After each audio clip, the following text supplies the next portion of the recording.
Assalomu alaykum, qadrli kitobxonlar. Sizlarni Kitob jamiyat qalbi loyihasi doirasida navbatdagi kitob bilan tanishtiramiz.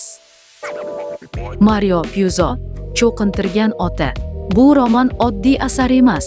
U hokimiyat, boylik va inson taqdiri o'rtasidagi keskin kurashni ochib beradi.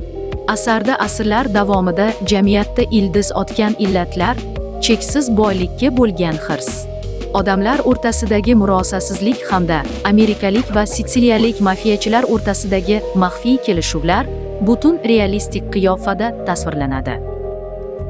Cho'qintirgan ota qudrat va adolat, sadoqat va xiyonat haqida o'ylashga majbur qiladigan asar.